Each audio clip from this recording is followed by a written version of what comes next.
It has been a turbulent week for City County Councilor Jesse Brown. Just 2 days ago, he was expelled from the council's Democratic Party caucus, and yesterday, his constituents packed a meeting out of fear of further council action against him.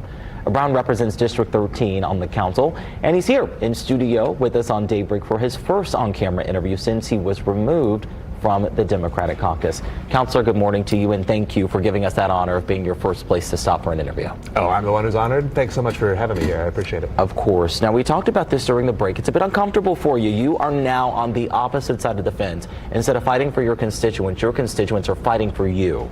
Yes, which was a shock and an honor. I asked for support and hoped a few people would be willing to take time out of their day, especially showing up to the committee meeting yesterday at 4 p.m. That's intentionally designed to not be very publicly accessible for a public meeting.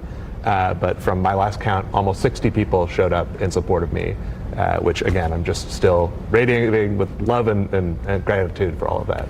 Now, let's talk about the expulsion itself here. Now, we have some notes here. Of course, you initially said you were not given a reason for that expulsion. That's correct. But it's no secret. You've been very vocal about things happening within the Democratic side, from the issues happening with Mayor Hogsett's administration with the sexual assault allegations. That's right. To what's happening with IPS right now. Yes. Do you think that was a contributing factor to what happened with your expulsion?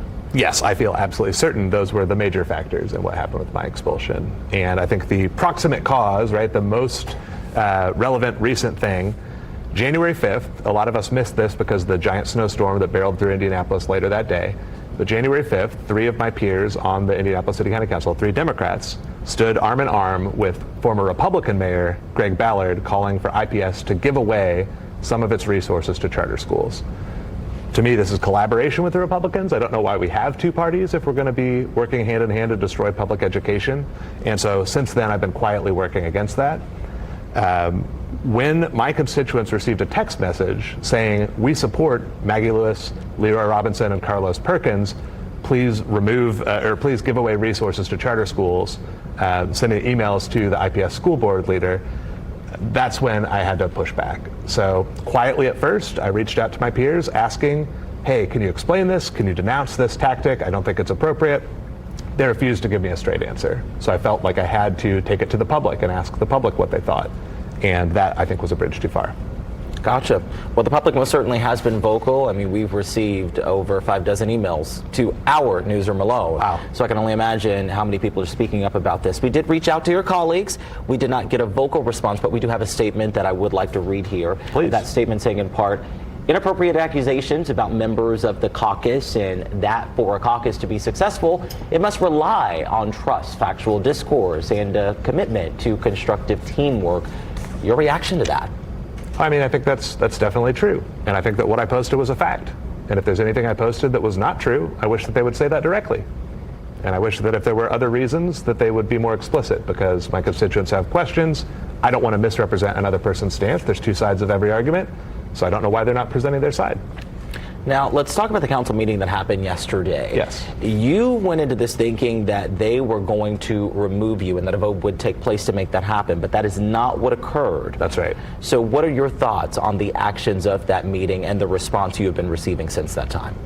There have been 2 times since I've been on the council when something was added stealthily to the public notice for council meeting agendas late on a Friday without me hearing anything about it. The first time was when President Vop Osili rallied 17 other Democratic councilors to change the rules of the council to prevent me from introducing special resolutions in the future. The second time was this Committee on Committees public notice. It's incredibly and abundantly clear that the main purpose of this was to remove me from my committees.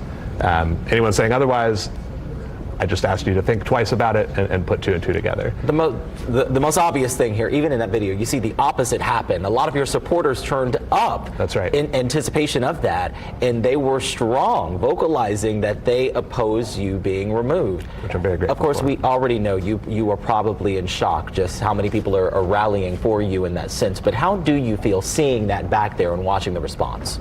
It feels I feel validated, right? So for 14 months now, I've been sitting on 3 committees. 2 of my freshman colleagues who are equally new and novice to politics are sitting on 6 committees.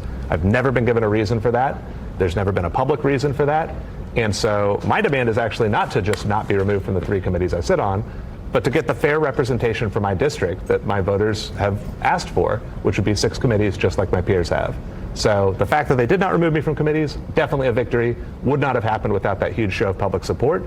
But the fight isn't over. We're still not fairly represented on the City County Council. I'm a duly elected Democrat. I won by the widest margin of anyone on the City Council in my election, and there's no reason why I shouldn't get the fair treatment of the exact same number of committees my peers have. Speaking of your constituents and the voters, obviously we are in a very divisive political climate right now all around the globe. But speaking of Marion County specifically, what do you think that this is going to do as the public watches this play out to the political climate here? Do you think this could make things more divisive within the Democratic Party? I certainly hope so, because right now we're united with the moderate right wing that is fading away and dying within the Republican Party. Donald Trump and Elon Musk are literally just bulldozing their way through the federal government. Mike Braun is removing any even references to DEI, and the Democratic Party is united in kind of soft milquetoast responses that don't meet the moment. We need division. We need to fight through that and push for a radical politics that actually confronts this head on and puts the people in the driver's seat, pushing for more change. Well, Councilor Jesse Brown, we thank you so much for stopping by this morning. Thank you. It's been a pleasure. Of course. And we want to note here, we did invite the chair to come on as well. We did not get a response. So, of course, we will stay tuned to see if we receive any statement from the party to update you further. But for now, again, thank you so much for stopping by.